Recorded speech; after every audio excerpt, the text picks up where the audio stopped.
दिवस पर आज एक ऐसी पुस्तक का लोकार्पण हो रहा है, विमोचन हो रहा है, जो बाइबल की तरह गौ सेवा के लिए उपयोग में आने वाली है।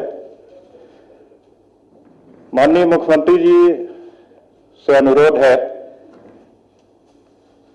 कि विद्या भारती की पारंपरिक सरस्वती जी की प्रतिमा ओम और भारत माता पे पुष्पांजलि अर्पित करके कार्यक्रम का शुभारंभ करने की कृपा करें। माननीय मुख्यमंत्री जी।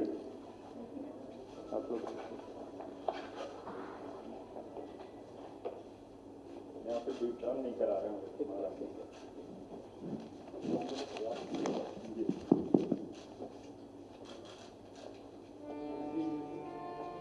दीप ज्योति परम ज्योति, दीप ज्योति परम ज्योति।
मात्र प्रणाम 1 2 3। धन्यवाद।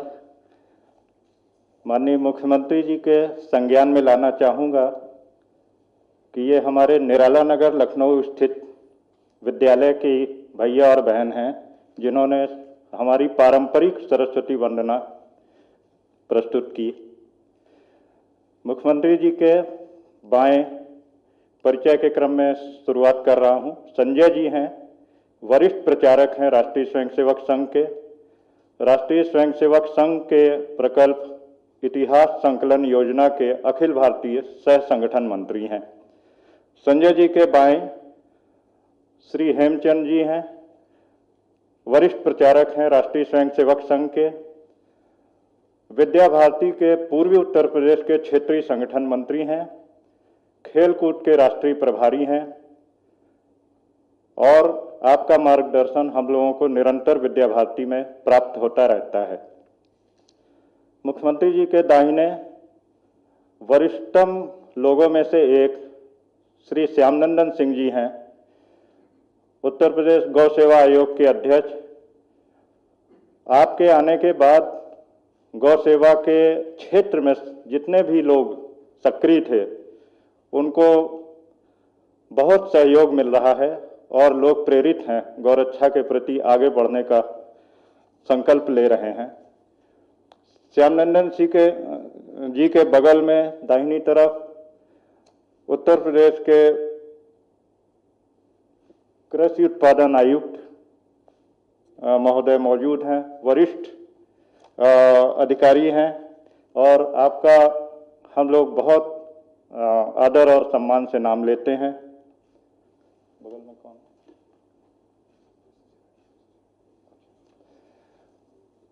उनके बगल में प्रदेश के मुख्य सचिव श्री R.K. तिवारी जी हैं।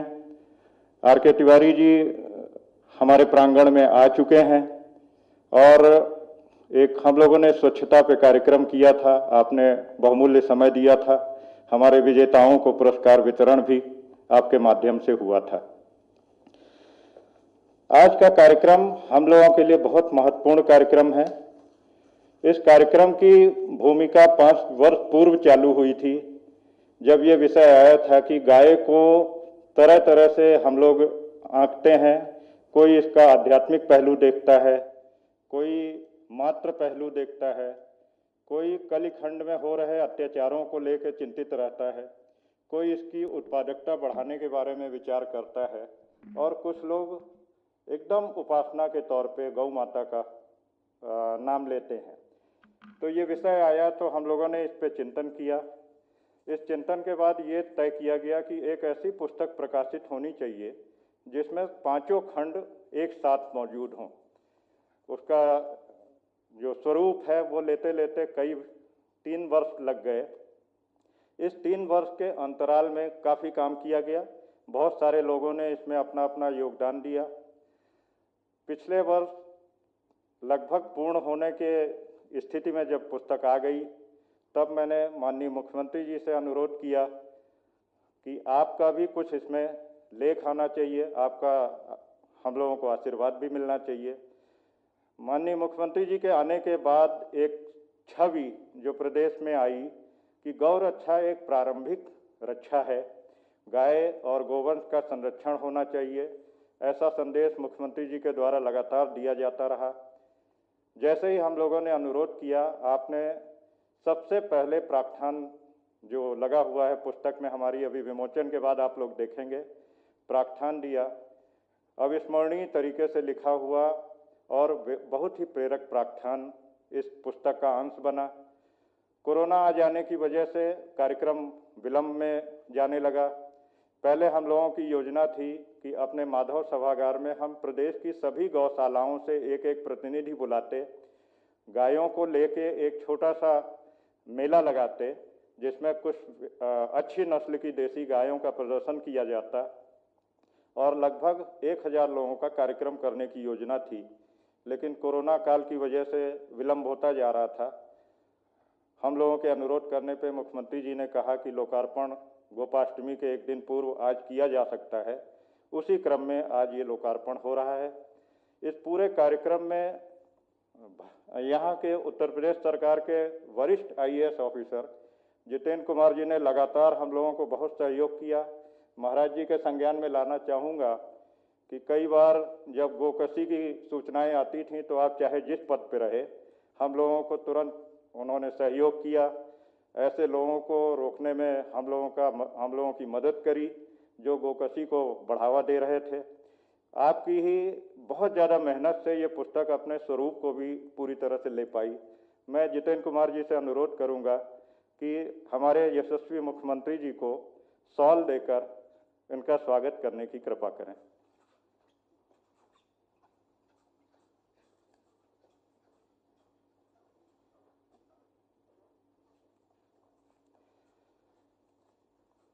पुस्तक के बारे में अभी मैं विस्तार से बताऊंगा।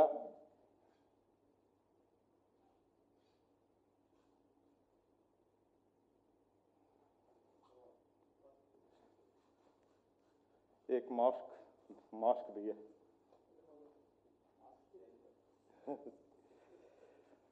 पुस्तक का क्रम एक संक्षेप में मैं बताना चाहूँगा। पुस्तक में कुल हम लोगों ने 482 पृष्ठों में 82 विषय लिए हैं और इसको 49 लोगों के माध्यम से पूर्ण रूप दिया गया। 5 खंडों में बटी हुई इस पुस्तक में प्राच्य खंड, मात्र खंड, कली खंड, विज्ञान खंड और उपासना खंड, ये 5 खंड इसमें हैं। प्रत्येक खंड में अलग अलग लेख हैं। प्राच्य खंड में 9 लेख हैं, मात्र खंड में 8 लेख हैं, कली खंड में 31 लेख हैं, विज्ञान खंड में 30 लेख हैं और उपासना खंड में 3 लेख हैं।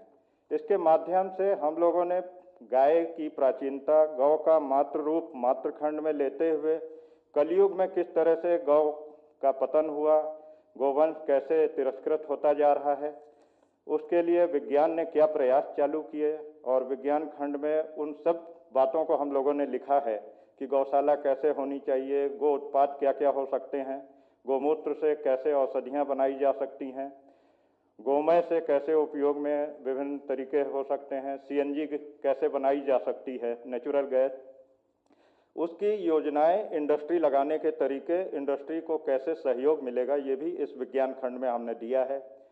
और अंत में उपासना खंड में गौ चालीसा और गाय की उपासना के स्तोत्र समाहित किए गए हैं।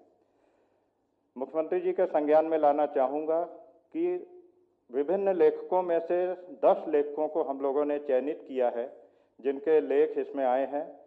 काफ़ी शोध के बाद और भावनामय तरीके से लिखे हुए लेखों की वजह से पुस्तक अपनी गरिमा में बहुत आगे आ गई है।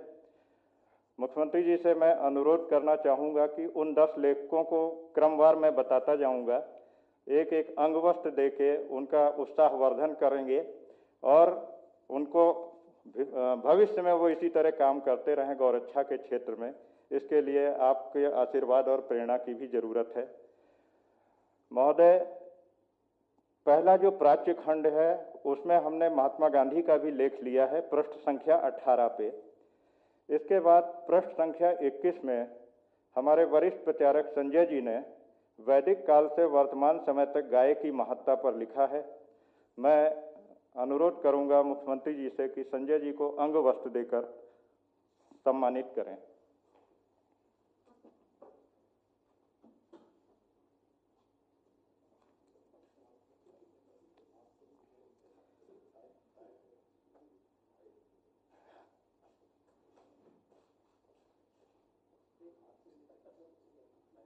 एक ही साथ एक साथ दीजिए। जी जी, नहीं साथ में देंगे जी, ठीक है। मात्र खंड में 8 लेख हैं, कली खंड में 31 लेख लिए गए हैं। पृष्ठ संख्या 94 पे मेरा खुद का लेख है। मेरा सौभाग्य का विषय है कि मुख्यमंत्री जी के द्वारा मैं भी सम्मानित होने वाला हूं।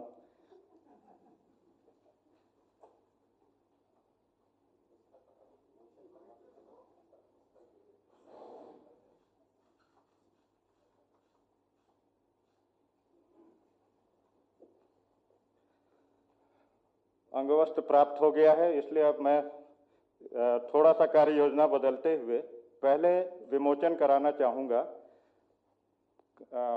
सत्यानंद जी कृपया पुस्तक सबको दें।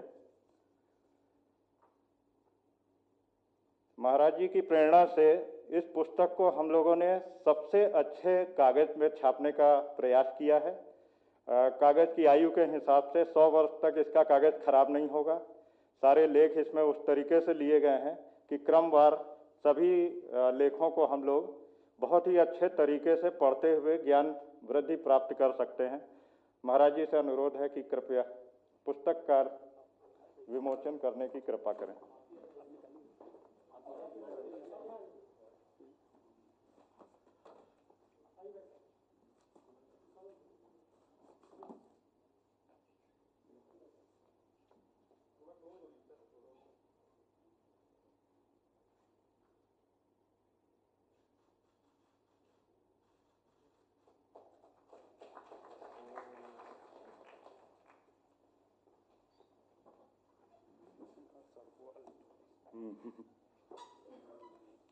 इसके बाद पृष्ठ संख्या 113 पर श्री संजय तिवारी जी का लेख है।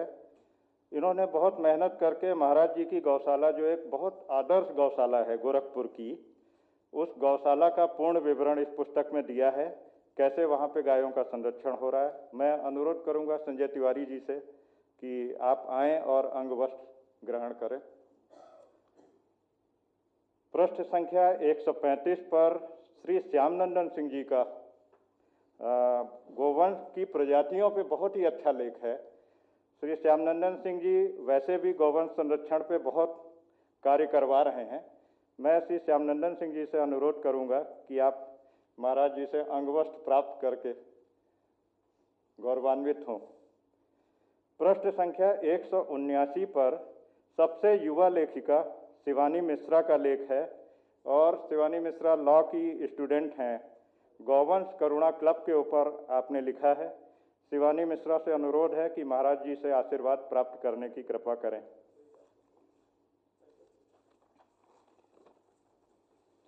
पृष्ठ संख्या 241 पर डॉक्टर पीके त्रिपाठी का लेख है। डॉक्टर पीके त्रिपाठी गौसेवा आयोग के सचिव रहे। डॉक्टर त्रिपाठी से अनुरोध है कि आप आएं और महाराज जी से अंगवस्त्र प्राप्त करें। इसके बाद विज्ञान खंड में पृष्ठ संख्या 257 पर डॉक्टर जयप्रताप सिंह जी का लेख है। डॉक्टर जयप्रताप सिंह जी हमारे विद्या भारती पूर्वी उत्तर प्रदेश के क्षेत्रीय मंत्री हैं। आप गणित के अध्यापक भी हैं और आपने विषय भी लिया है गाय का अर्थशास्त्र।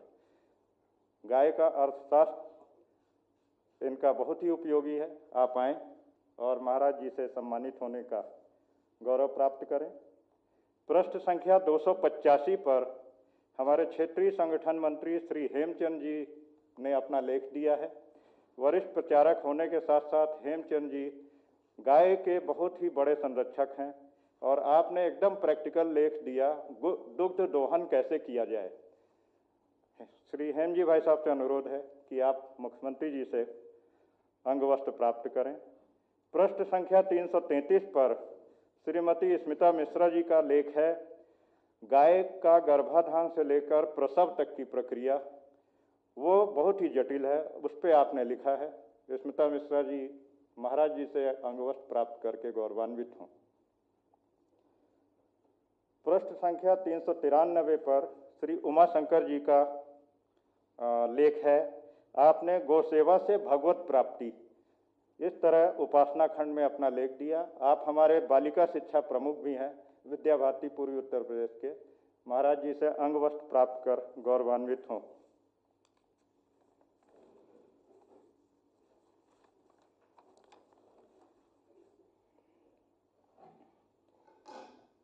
धन्यवाद महाराज जी, आपने हम लोगों को गौरवान्वित करा, हमारे लोगों का उत्साहवर्धन किया और सभी लेखकों को शायद इससे प्रेरणा मिली होगी कि इस विषय पे अब आगे इसका अगला अंक और अच्छे आंकड़ों के साथ प्रकाशित किया जाए।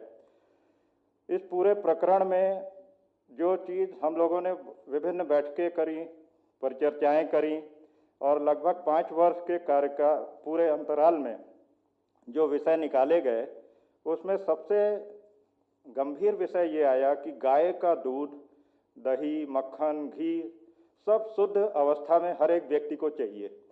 सबको ये पसंद है कि शुद्ध दूध मिले गाय का, देसी गाय का मिले, लेकिन उसको कैसे रखा जाए, शहरों में उसका पालन पोषण कैसे हो, ये बहुत बड़ी चुनौती है।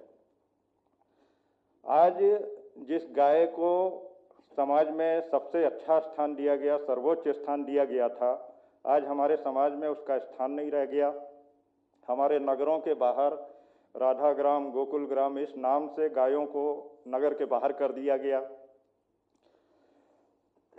मुख्यमंत्री जी से मैं अनुरोध करना चाहूँगा कि हमारे यहाँ संपूर्ण विद्या भारती के जितने भी विद्यालय हैं, ऑफिसेज हैं, संघ कार्यालय हैं, सभी जगह हम लोग गाय जरूर रखते हैं। उद्देश्य होता है कि जब गाय हमारे पास होती है तो हमारा उसके प्रति मोह होता है, हम उसकी सेवा करने के प्रति जागरूक होते हैं, हम उसकी देखभाल करते हैं और हम उससे निरंतर जुड़ते चले जाते हैं। अगर नगरों में 200 वर्ग मीटर से बड़े जितने भी प्लॉट होते हैं, आवासीय हों या कमर्शियल हों, उनमें गाय रखने की व्यवस्था हो जाए। जैसे जब हम नक्शा पास करवाते हैं किसी भी विकास प्राधिकरण में, तो गैराज का नक्शा पास हो जाएगा, पूरा मकान पास हो जाएगा, लेकिन गाय के लिए अगर हम नक्शे में कुछ प्रोविज़न कर दें तो नहीं है। हम लोग इस चिंतन पे पहुँचे हैं कि अगर इन घरों में कम से कम 2 गोवंश रखने की व्यवस्था हो जाए और इतने बड़े बड़े नगरों में हर कॉलोनी में 2 बड़े ऐसे पार्क हो जाएं जो ग्रीन बेल्ट भी रहें और गोचर के लिए भी रहें, तो गायों का संरक्षण नगरों में होगा और नगर में लोग खुद अपनी गाय पालेंगे, अपने घर में रखेंगे, सेवा करेंगे और उसको तिरस्कृत दृष्टि से नहीं देखेंगे। वरना महाराज जी, आप भी देख रहे हैं कि आने वाली नई पीढ़ी बड़े नगरों में जो रह रहे हैं वो गाय को देख के डरते हैं, उसे छूना भी नहीं चाहते।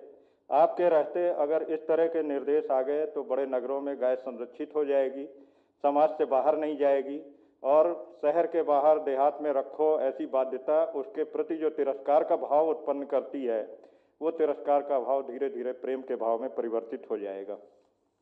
आज के इस कार्यक्रम में बहुत ही महत्वपूर्ण समय हम लोगों को प्राप्त हुआ है। इस प्राप्त समय में कुछ लोगों के उद्बोधन हो पा रहे हैं, ज़्यादा लंबा नहीं चल पा रहा है।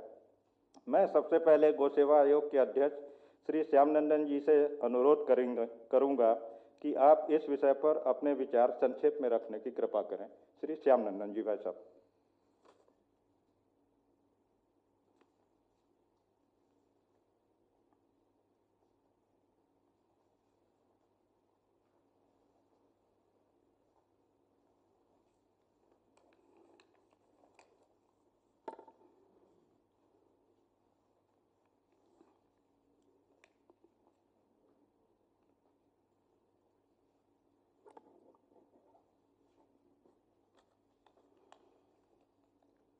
कल गोपाष्टमी है और आज गोपाष्टमी के पूर्व इस मध्याह्न काल में आज जो एक बहुत ही सुंदर कार्यक्रम हो रहा है और इसमें गौलोक की ओर,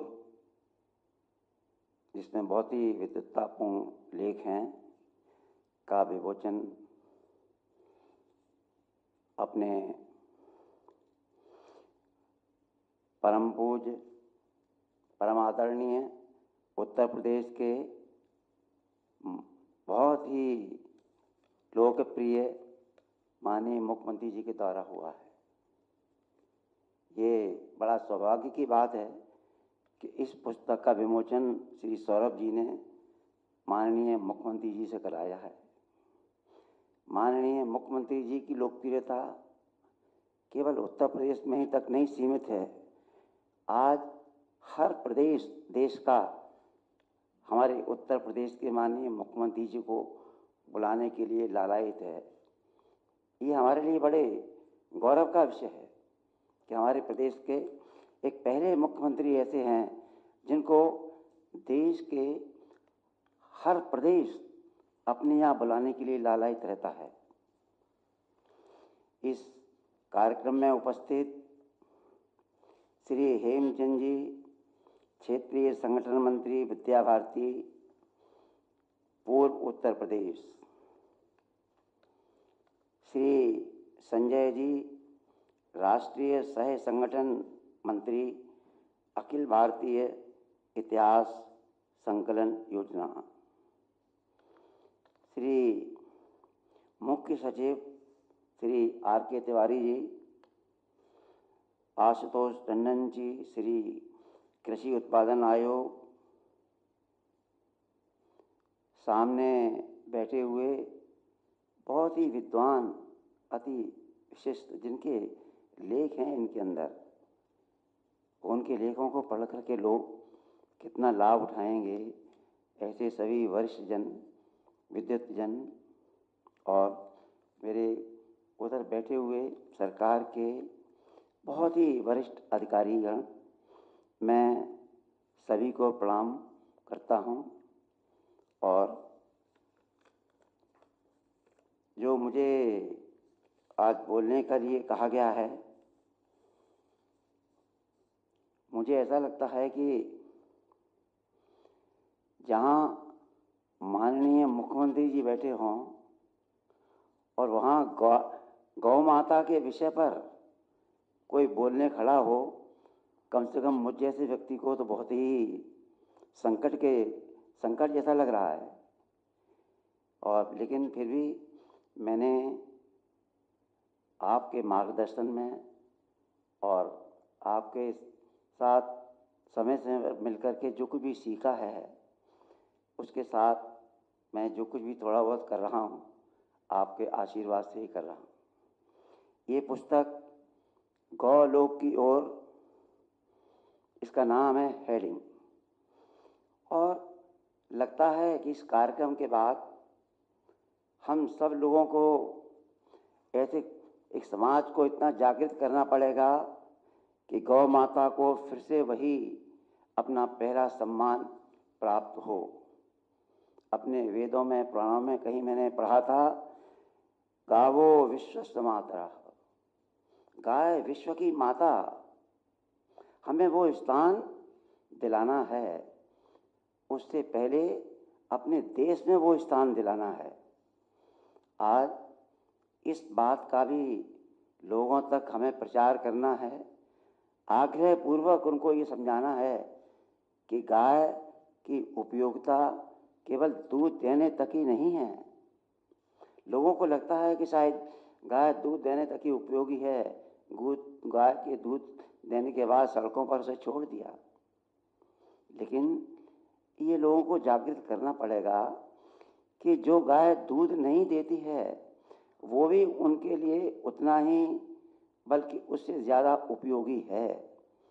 गाय जितना खाती है, थोड़ा बहुत चारा, जूठा लपना, घर का छिलका, जो कुछ भी चारा खाती है, उससे 3 गुना देती है और अंतिम श्वास तक देती है। लेकिन मुझे इस बात का अनुभव जब आया, जब मैंने गौ सेवा आयोग ने उत्तर प्रदेश में एक आह्वान किया कि अब की बार दिवाली गोमय के लक्ष्मी गणेश जी की मूर्ति और दियों से मनाई जाएगी। मुझे लग रहा था कि ये कैसे चलेगा, कि लेकिन धीरे धीरे इसने इतना जोर पकड़ा कि अब हर ज़िले में गौमय के दिए बनने लगे। लखनऊ में भी यहाँ आयोग और अपने नगर निगम ने मिलकर के गोमती किनारे 1 लाख दियों की दिवाली मनाई। हर शहर में दिए बनने लगे और गोबर की मांग होने लगी। जब गोबर की मांग होने लगी तो मेरे व्हाट्सएप पर किसी शहर का एक अखबार में छपा हुआ ये एक पाया, मैं बड़ा अच्छा है, लग रहा है मुझे, कि उसमें लिखा हुआ था कि शहर में जो लोग दिए बना रहे हैं उनके पास गोबर की कमी, वो गोबर इधर उधर से खरीदते थे। तो कुछ बच्चों को पता चला तो उन्होंने गोबर इकट्ठा करके वो 2 रुपये किलो में बेचना चालू कर दिया। तो मुझे उस दिन महसूस हुआ कि अब हर व्यक्ति अपने घर पर गाय ज़रूर रखेगा, क्योंकि उसको लगेगा कि अब तो गाय के गोबर की भी कीमत है, गाय के यूरिन की भी कीमत है। ये चीज़ धीरे धीरे सामने आएगी। गाय हमारी अर्थव्यवस्था की रीढ़ है। हमें ये समाज को जागृत करना पड़ेगा और समाज के सामने ये बात धीरे धीरे पहुंचानी पड़ेगी कि हर तरीके से अब गौ आधारित कृषि और गौ आधारित ग्राम्य व्यवस्था ये हमारी होनी है। और धीरे धीरे लोगों को ये बताना पड़ेगा कि अपने वह लोग ये जैविक खेती पर उतरें, इसका अनुभव करें। आज मैं इस बात की खुशी है कि आज बहुत से किसान अपने यहाँ जैविक खेती का उपयोग कर रहे हैं और उससे वो फ़ायदा उठा रहे हैं, उससे वो लाभ उठा रहे हैं। और एक बार और मुझे अनुभव आया, मैं जब पढ़ाता था कॉलेज में, मेरे साथ एक अध्यापक थे उनकी बेटी अमेरिका में है। मेरे पास 4 दिन पहले फ़ोन आया, अंकल मुझे को दिए भेज दीजिए। तो मुझे आश्चर्य लगा कि अमेरिका से दिए मंगाए जा रहे हैं। यानी इस बार इतनी उसकी पॉपुलैरिटी बढ़ी कि अमेरिका तक में ये बात पहुंची कि अब दियों की कितनी महत्ता है और दिए गणेश जी मैंने लक्ष्मी जी मंगाए जाएँ। तो मुझे कहना पड़ा कि इतनी जल्दी अब हमारे पास ये स्थिति नहीं है कि हम भेज सकें। एक अभियान गौ सेवा आयोग ने चलाया कि कैसे हमारी गौशालाएं आत्मनिर्भर बने। तो उसके लिए हमने पूरी कोशिश की भरसक कि वहाँ पर जितना भी गोबर है, गौमय है, उनका मूत्र है, उसका पूरा भरपूर उपयोग किया जाए। और आज बहुत सी गौशालाएं कर रही हैं। वहाँ पर उत्तर प्रदेश में 2-3 जगह ऐसी बनी हैं जो अपने यहाँ बायोगैस बनाएंगी। आज वो बायोगैस से गैस भी बनेगी और चूल्हा भी जलेगा। और उसके अतिरिक्त एक गौशाला ऐसी भी बनने जा रही है जो बायोगैस को सीएनजी में कन्वर्ट करेगी और वो उसको आगे चल कर के बेचेंगे। इसके बाद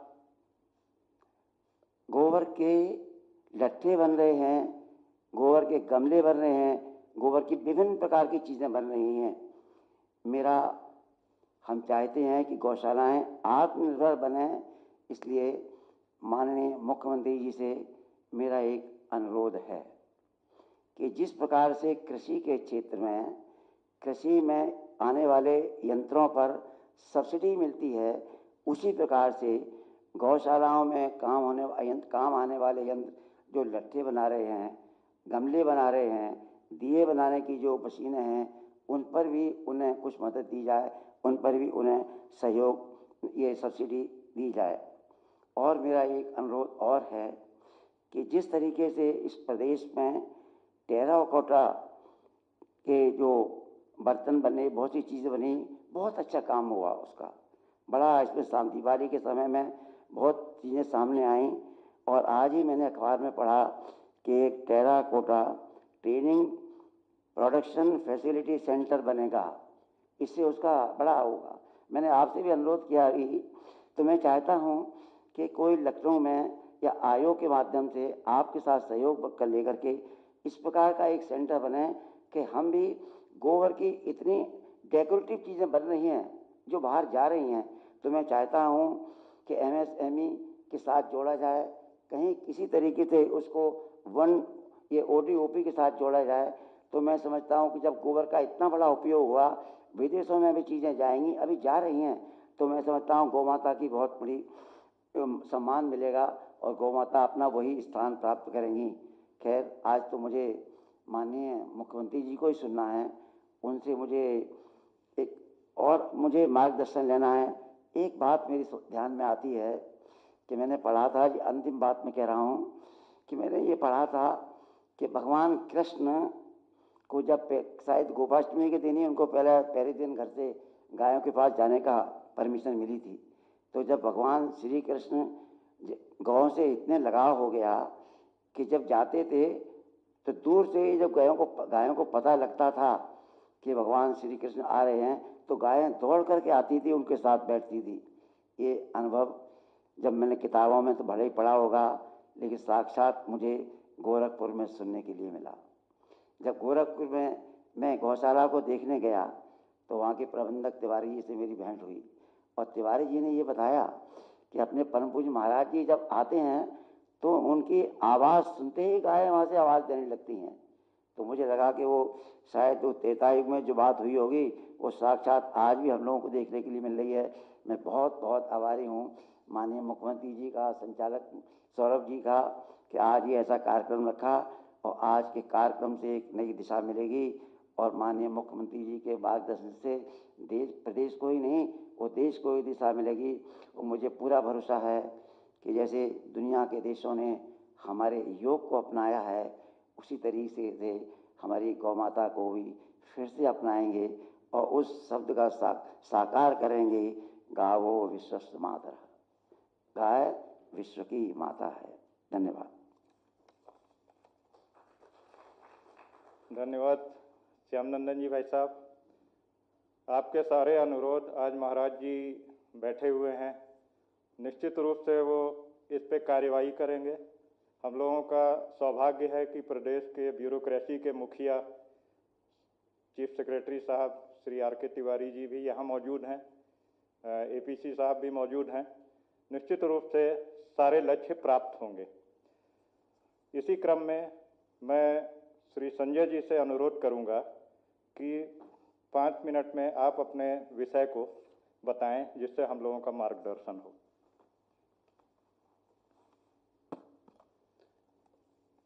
उत्तर प्रदेश सरकार के मुख्यमंत्री गोरक्ष पीठाधीश्वर पूज्य महंत योगी आदित्यनाथ जी,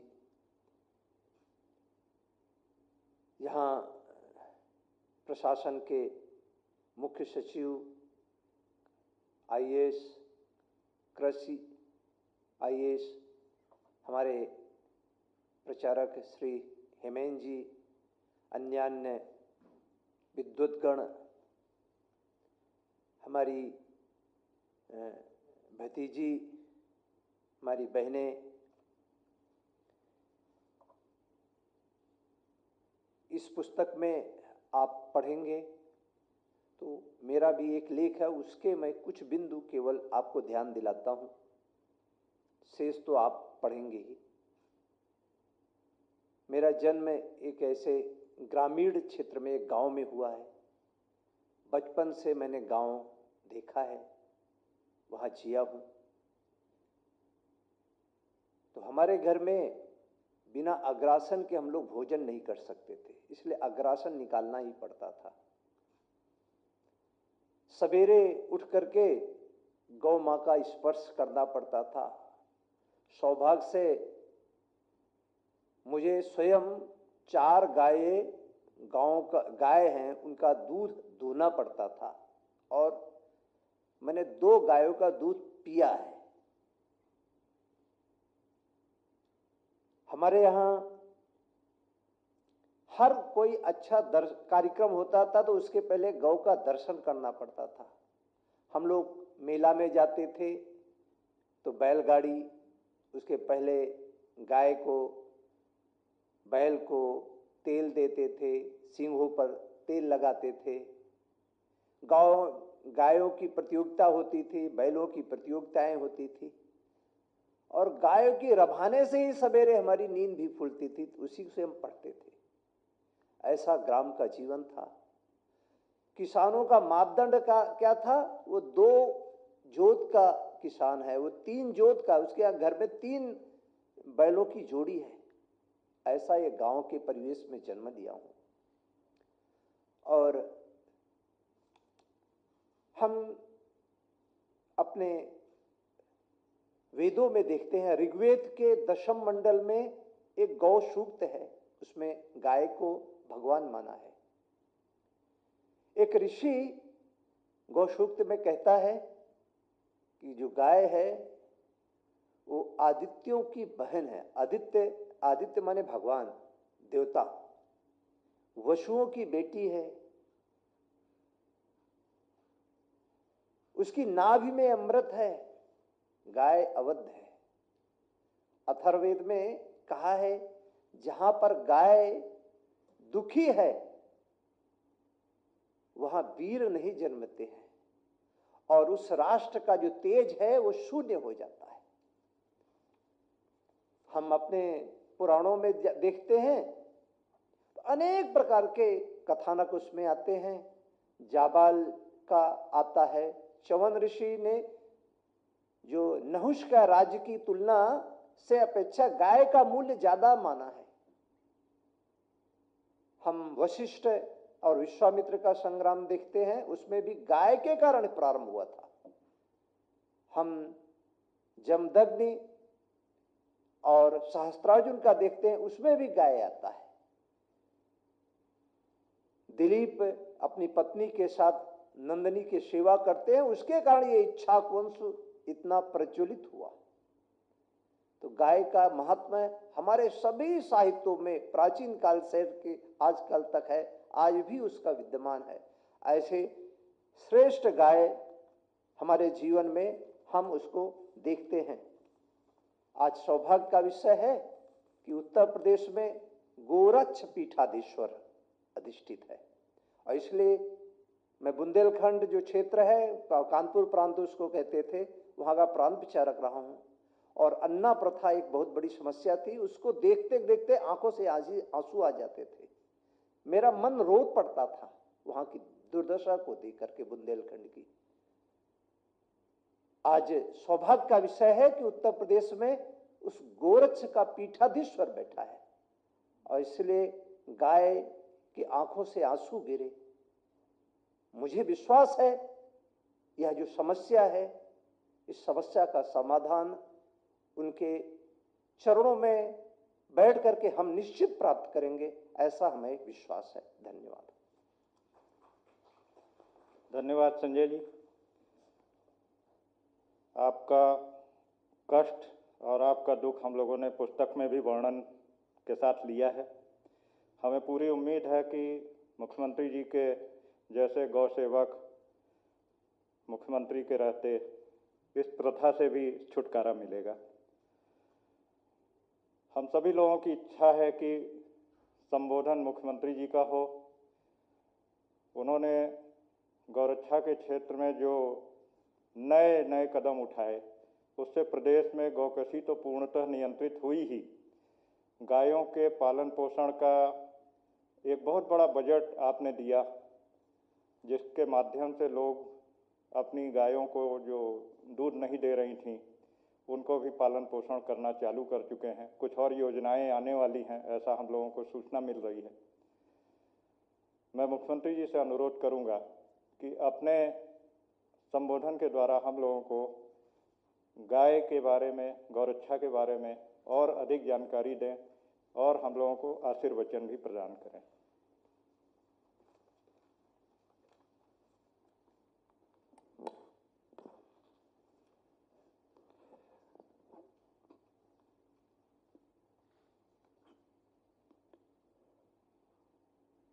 गोपाष्टमी के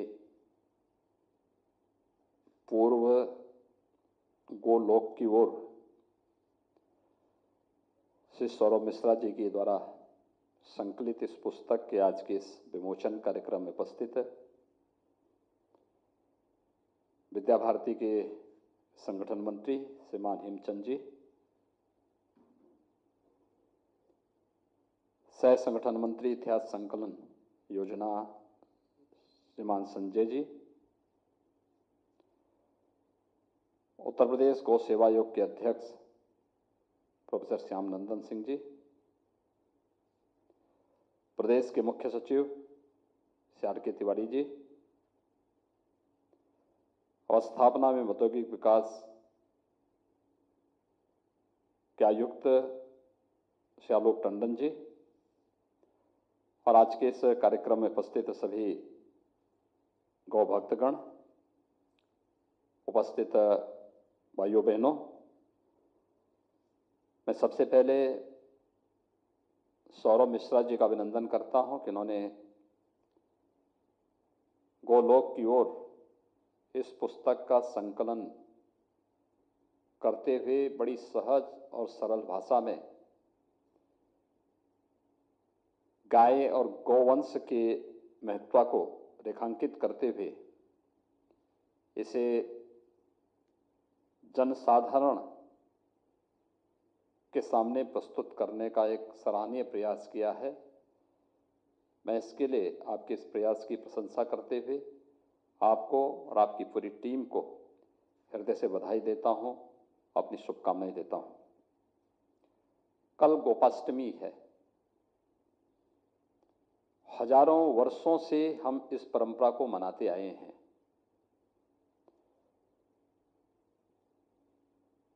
और उस सब के बावजूद कहीं न कहीं कोई बात जरूर होगी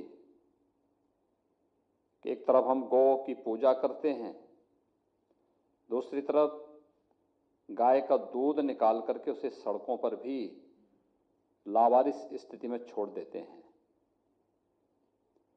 एक कथनी और करनी का जो भेद है, इसमें समन्वय का जो अभाव है, वह हमारे इस विचार में और आचार में स्पष्ट देखने को मिलता है। जब हम गौ और गोवंश की बात करते हैं तो भारत तो सनातन काल से ही गौ और गोवंश के महत्व को समझता रहा है। सर्वे देवा स्थिता देहे सर्वदेवमयी ही गौ, सभी देवी देवताओं का निवास हमने गौ में माना है। ये विश्वास जहां पर रहा हो वहां पर हम देवी देवता सदृश्य इस गौवंश की उपेक्षा करें, ये वास्तव में हम सबकी कथनी और करनी पे बहुत बड़ा प्रश्न खड़ा करता है। भारत की सनातन परंपरा में हम लोगों ने जीवन को जिन 4 महत्वपूर्ण पायदानों पर खड़ा किया है उसमें धर्म, अर्थ, काम और मोक्ष जो पुरुषार्थ चतुष्टय है, इसका कोई एक प्रतीक है तो वह भारतीय नस्ल का गौ है, भारतीय नस्ल की गोवंश है। और इसीलिए हर कालखंड में व्यवस्था रही है। गौ और गौ के महत्व को ध्यान में रख करके ये व्यवस्था रही है कि ये भारत के अंदर आस्था का प्रतीक है। इस आस्था के प्रतीक का सम्मान हर एक स्तर पर होना चाहिए और इसको महत्व देते हुए हर एक स्तर पर गौ और गौ माता की रक्षा और उसके संरक्षण और उसके संवर्धन की दिशा में कार्य होना चाहिए। आजादी के बाद भी कम और ज्यादा मात्रा में सब काम होते रहे, लेकिन कहीं ना कहीं कोई बात तो थी जिसके कारण एक बड़ी मात्रा में गोवंश सड़कों पर और खेतों में दिखाई देता था।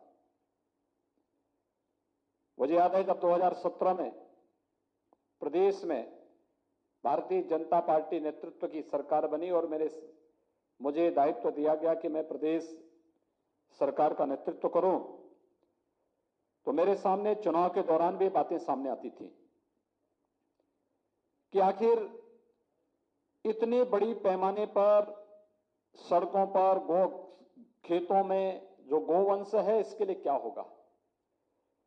दूसरा, जितना यहां था उससे बड़ी पैमाने, बड़ी मात्रा, उससे भी ज्यादा गौ तस्करी के माध्यम से दूसरे राज्यों में और दूसरे देशों में यहां से तस्करी होती थी। हमें गौ तस्करी भी रोकनी थी, अवैध बूचड़खाने भी बंद करने थे, लेकिन साथ साथ हमें यहां पर सड़कों पर और खेतों में जो गोवंश विचरण कर रहा था, लावारिस स्थिति में घूम रहा था, उसके लिए भी व्यवस्था देनी थी। और आज मुझे प्रसन्नता है कि इस दिशा में सरकार ने एक प्रयास प्रारंभ किया। 5,24,000 गोवंश वर्तमान में सरकार के द्वारा संचालित गौ आश्रय स्थलों में वर्तमान में है, ये ग्रामीण क्षेत्र में।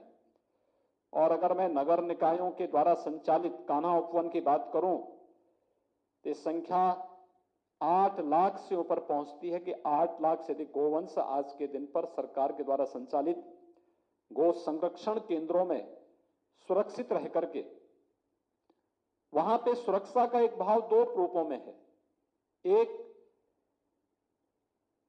उन गौवंश का कोई तस्करी नहीं कर सकता। दूसरा, उन पे वहां पर खिलाने की एक निश्चित व्यवस्था शासन के स्तर से उन लोगों को उपलब्ध कराई गई है।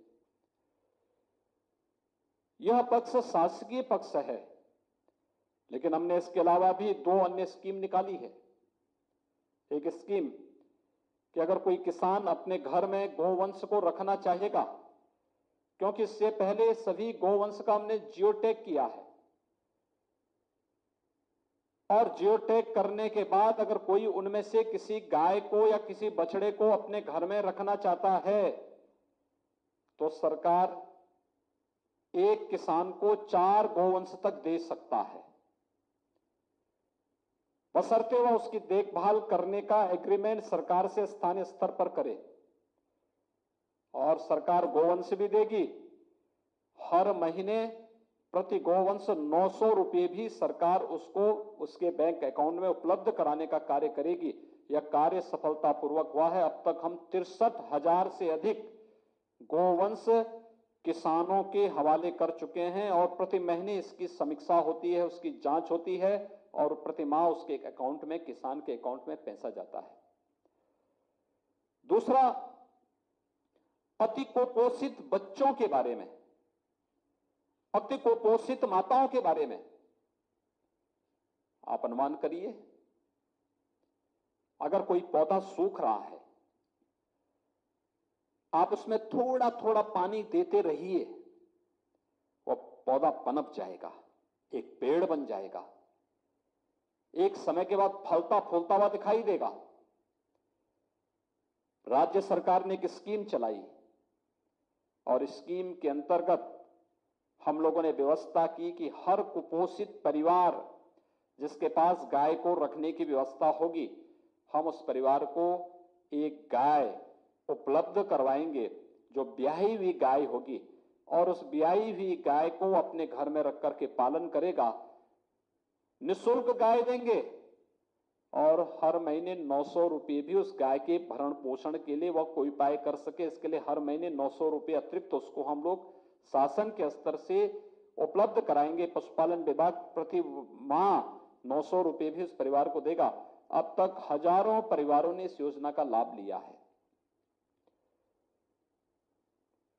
भारतीय नस्ल के गोवंश की महत्व, दुनिया इसके महत्व को जानती है। इसका धार्मिक और आध्यात्मिक महत्व भी है। इसका अर्थव्यवस्था के लिए भी, भारत जैसे कृषि प्रधान देश में भी इसका महत्व है। अपनी कामनाओं की सिद्धि के लिए कोई भी कर्मकांड ऐसा नहीं है जो बगैर गौ माता के संपन्न हो सकता हो, और अंतिम यात्रा भी बिना गौ माता के नहीं निकलती है जीवन की। यानी धर्म, अर्थ, काम और मोक्ष, ये जीवन के चारों पुरुषार्थों में अगर कोई महत्वपूर्ण भूमिका का निर्वहन करती है तो बगैर गौ माता के ये संभव नहीं हो सकता। आज भी आप देखते होंगे पूजा होती है घरों में,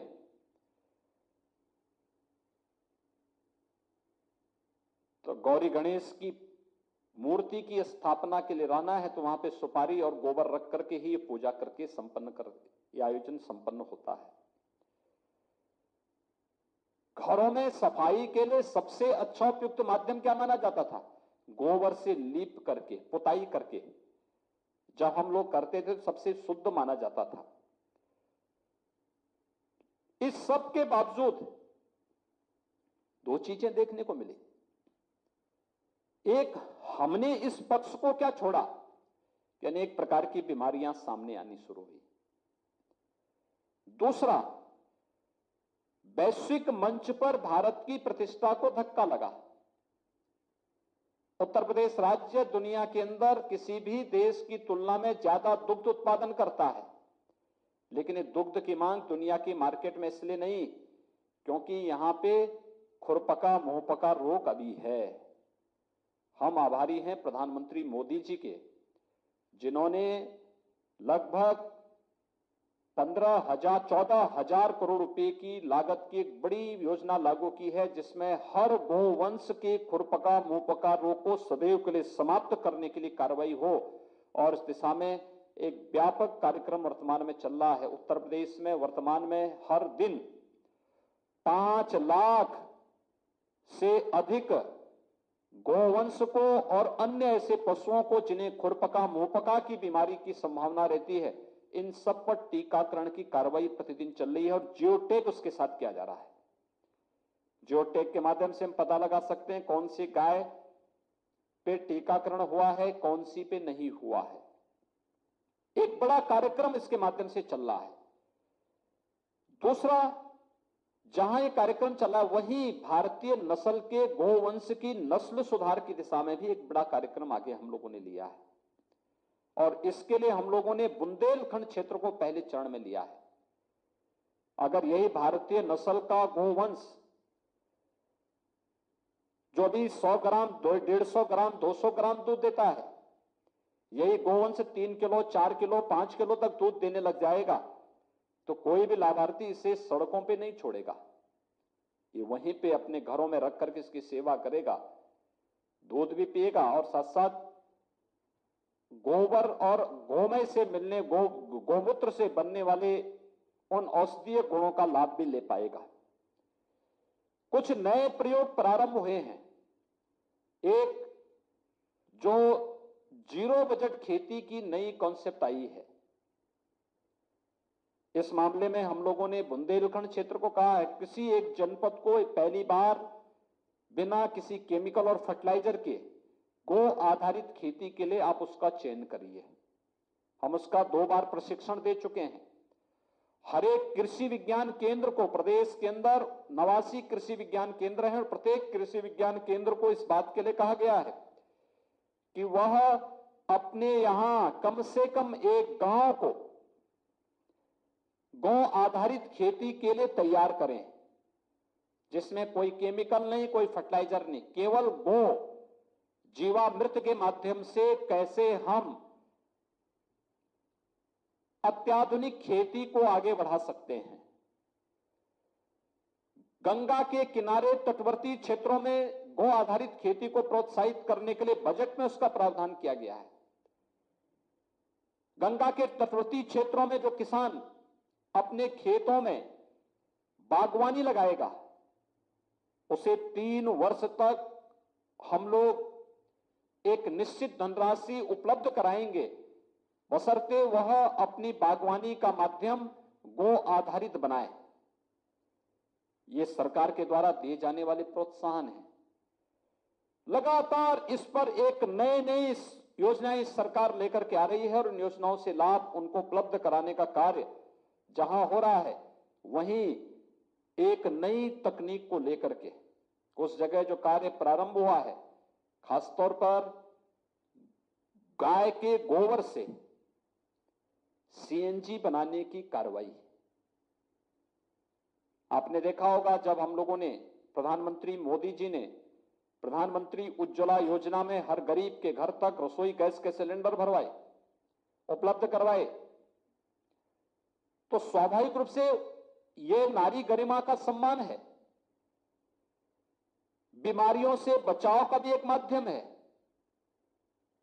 लेकिन आने वाले समय में अभी जो सिलेंडर का एक पैसा उन्हें भरना पड़ता है हर महीने रिफिल करने के लिए, अगर गांव के लोग 2 गाय भी पाल लें और किसी परिवार के पास 2 गाय है, ये मान के चलिए कि 2 गाय उस परिवार के ईंधन की यानी एलपीजी के सिलेंडर में जितना उनका रसोई गैस खर्च होता है उसकी आपूर्ति गाय का गोबर ही उन्हें उपलब्ध करा के दे देगा।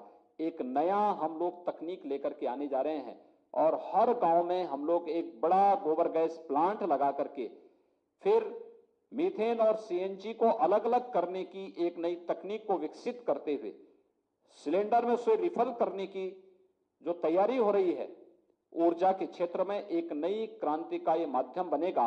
और जो उसके बाद गोबर बचेगा, यह बेहतरीन कंपोस्ट के रूप में गो आधारित खेती की उपजाऊपन को बनाए रखने में भी ये बहुत कारगर साबित हो सकता है। गो आधारित खेती जल की कमी को भी दूर करेगा। आप देखते होंगे बहुत सारी जगह जल का भूगर्भीय जल का इतना दोहन हुआ है कि वहां पर लगातार इस बात की शिकायत आती है कि वहां पे वे डार्क जोन हो गए हैं। लेकिन जब आप केमिकल और फर्टिलाइजर डालते हैं तो स्वाभाविक रूप से उतनी मात्रा में आपको पानी भी डालना पड़ता है। लेकिन जब गाय का गोबर या गौ आधारित खेती से, जीवाश्म के माध्यम से आप जब उस कार्यक्रम को आगे बढ़ाते हैं, किसी खेती के कार्यक्रम को आगे बढ़ाते हैं, तो पानी की मात्रा भी खेती के लिए उतनी ही कम आवश्यकता पड़ती है। और ये कार्यक्रम निरंतर आगे बढ़ाने की कार्रवाई आगे चल रही है। मुझे बहुत प्रसन्नता है कि सौरभ जी ने अलग अलग पक्षों को लेकर के बड़ी श्रद्धा के साथ, बड़े सम्मान के साथ और एक पूरी तन्मयता के साथ उन्होंने इस गोलोक की ओर इस पुस्तक के संकलन की कार्रवाई को आगे बढ़ाया है। ये ध्रुव कार्य था, हम सबकी आस्था है, लेकिन इतना बड़ा बृहद संकलन हम लोग नहीं कर पाते। उस कार्य को उन्होंने किया, करने के बाद भी वे मेरे पास आए 4 महीने पहले। उन्होंने कहा कि मैंने एक पुस्तक लिखी है, इसका विमोचन होना है, वर्चुअली हो जाए या कैसे हो जाए। वो तो उसी दिन चाहते थे। मैंने कहा भी नहीं, ऐसे नहीं हो सकता है, आप आज ही आए हैं और एक पुस्तक है, मैं एक बार देखूं, और गायक पर आधारित है। इसको जो प्रचार मिलना चाहिए, उस प्रचार का जो एक जिसकी वो हकदार है, पुस्तक भी और आप भी जिसके हकदार हैं, और उसको सम्मान मिलना चाहिए। मैं भी सोचता था, वो बीच में एक बार फिर आए, मैं भी सोचता था कैसे होगा, कैसे इसको करा पाएंगे।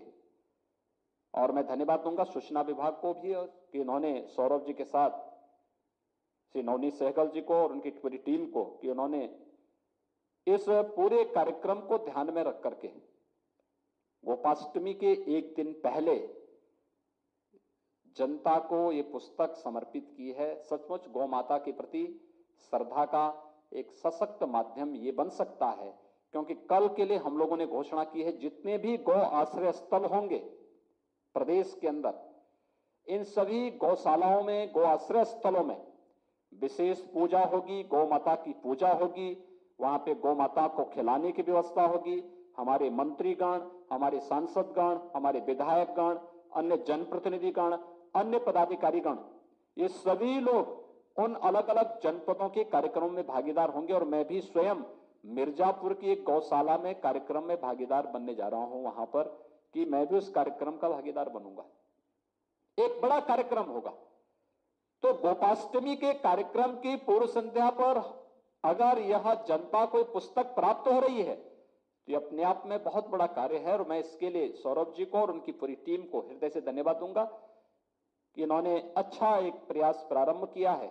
और मुझे विश्वास है कि विद्या भारती और इस प्रकार के संगठन जब भी भारत के मानबिंदुओं के लिए, भारत की आस्था का सम्मान देने के लिए, भारत के धर्म, अर्थ, काम और मोक्ष से जुड़े हुए किसी भी उन मानबिंदुओं के लिए किसी भी स्तर पर प्रयास करेंगे, तो सरकार का भरपूर सहयोग उन्हें प्राप्त होगा।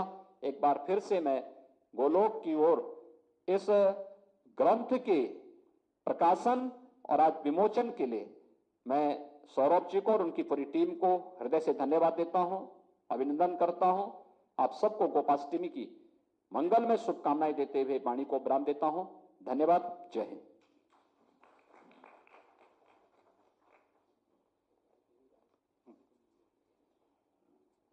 धन्यवाद महाराज जी। आपके इसी प्रोत्साहन से हम लोग इस कड़ी को और आगे बढ़ाएंगे। विद्या भारती संदर्भ ग्रंथमाला के अंतर्गत इस पुस्तक का प्रकाशन किया।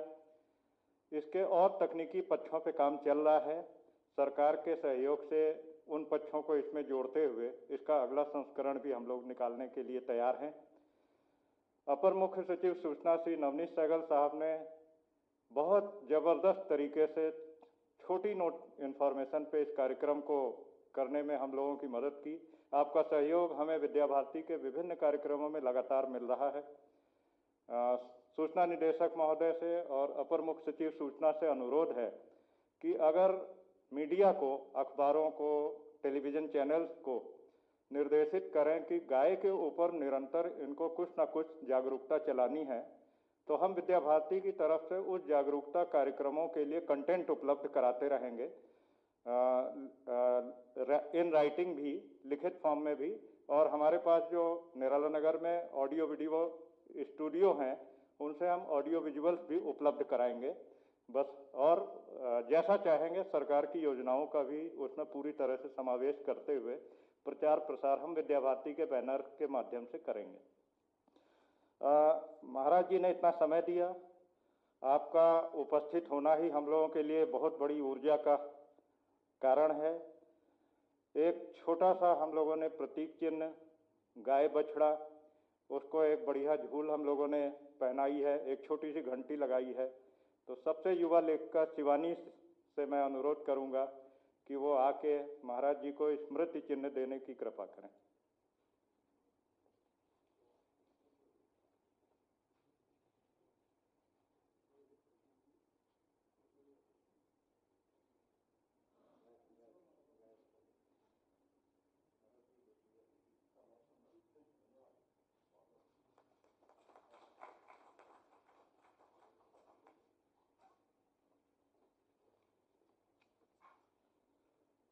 समय की बाध्यता है, 1 बजे तक का समय मुख्यमंत्री जी ने दिया था, 1:11 हो गया है, इसलिए अब कार्यक्रम को यहीं रोकते हुए मैं अपने क्षेत्रीय मंत्री डॉक्टर जयप्रताप सिंह जी से अनुरोध करूंगा कि कार्यक्रम में आए सभी लोगों को धन्यवाद देते हुए विद्या भारती की तरफ से मुख्यमंत्री जी को भी धन्यवाद प्रेषित करें और उसके बाद शांति मंत्र होगा।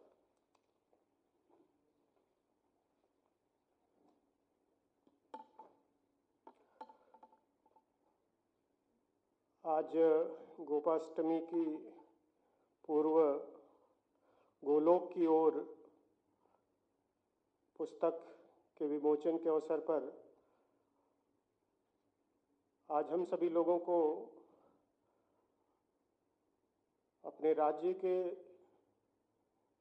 लोकप्रिय और यशस्वी मुख्यमंत्री पूज्य योगी जी का आशीर्वाद मिला है।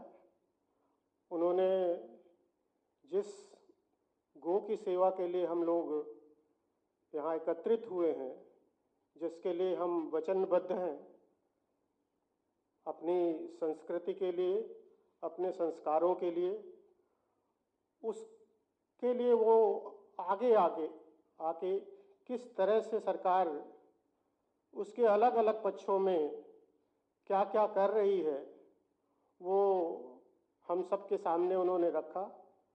हम लोगों को बहुत सारी चीज़ें पता हैं, लेकिन एक आधिकारिक रूप से जो चीज़ें उन्होंने रखी हैं और एक आशा की किरण हम लोगों के मन में जगी है कि जो गौ है, जो गाय है, जो हमारे लिए पूज्य है, जो हमारे हृदय के करीब है, जिसके लिए हम तरह तरह से वचनबद्ध हैं, उसके लिए सरकार आज इतना आगे आके अपने संकल्प को दोहरा रही है।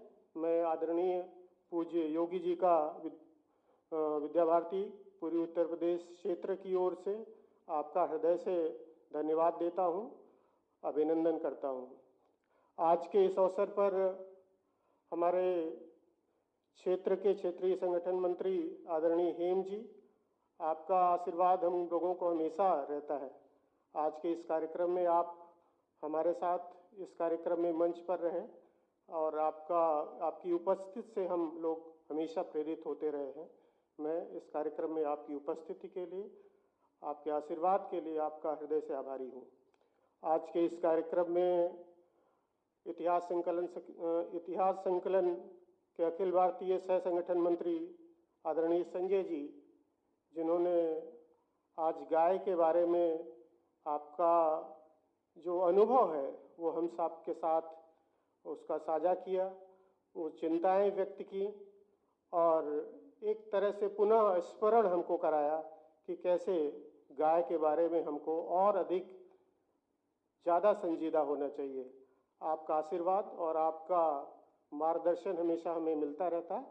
मैं पूर्वी उत्तर प्रदेश क्षेत्र की ओर से आपका हृदय से आभारी हूँ कि आपका मार्गदर्शन इस अवसर पे हम सभी को मिला है। आज के इस अवसर पर गौ सेवा आयोग के अध्यक्ष आदरणीय श्याम नंदन जी, जो कि गाय के लिए एक आयोग के अध्यक्ष हैं और लगातार वो इसके उन्नयन के लिए, उसके लिए तरह तरह की योजनाएं उनके मन में रहती हैं। कई बार हमारे कार्यक्रमों में आए हैं और उन लोग की जो चिंताएं हैं, जो उसके प्रति उनका वचनबद्धता है, वो लगातार हम सब उनके साथ जो बातचीत होती है उसमें वो व्यक्त करते हैं। उन्होंने आज भी उसके बारे में अपने प्रयासों का हम सब के सामने उल्लेख किया है। आपके आशीर्वाद और आपके मार्गदर्शन के लिए मैं आपका धन्यवाद देता हूँ। आज के इस शुभ अवसर पर प्रदेश के मुख्य सचिव आदरणीय आर.के. तिवारी जी, कृषि उत्पादन आयुक्त आदरणीय आलोक टंडन जी,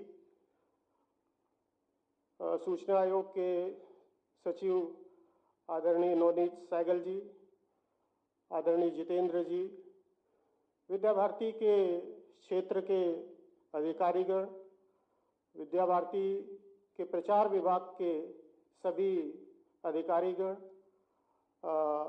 राष्ट्रीय स्वयंसेवक संघ के क्षेत्र प्रचार प्रमुख आदरणीय नरेंद्र सिंह जी और हमारे भैया बहन जो आज के इस कार्यक्रम में सुंदर सरस्वती वंदना आपने प्रस्तुत की, इसके साथ उन सभी लेखकों का जिन्होंने इस गोलोक की ओर पुस्तक में अपना योगदान दिया है, और इसके अतिरिक्त जो भी गौ सेवा के क्षेत्र में लगे हुए लोग हैं, जिन्होंने जो लगातार प्रयास कर रहे हैं। बहुत कठिन काम है, बहुत खराब स्थिति से हम लोग इस स्थिति तक आए हैं, और जैसा कि मुख्यमंत्री जी का नेतृत्व है, मुझे बिल्कुल ही कोई शंका नहीं लगती है कि आने वाले समय में हमारी गाय पूरी तरह से सुरक्षित होगी, स्वस्थ होगी, और हम लोग जिस तरह से उसे पूज्य मानते हैं, उसकी जो हकदार है उसको वो स्थान जरूर प्राप्त होगा।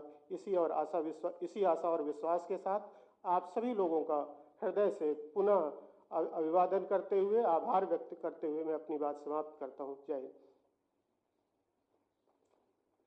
धन्यवाद जयप्रताप जी। अब शांति मंत्र होगा, और शांति मंत्र के बाद सब लोग अपने अपने, पहले मुख्यमंत्री जी जाएंगे, फिर हम लोग स्थान छोड़ेंगे। शांति मंत्र।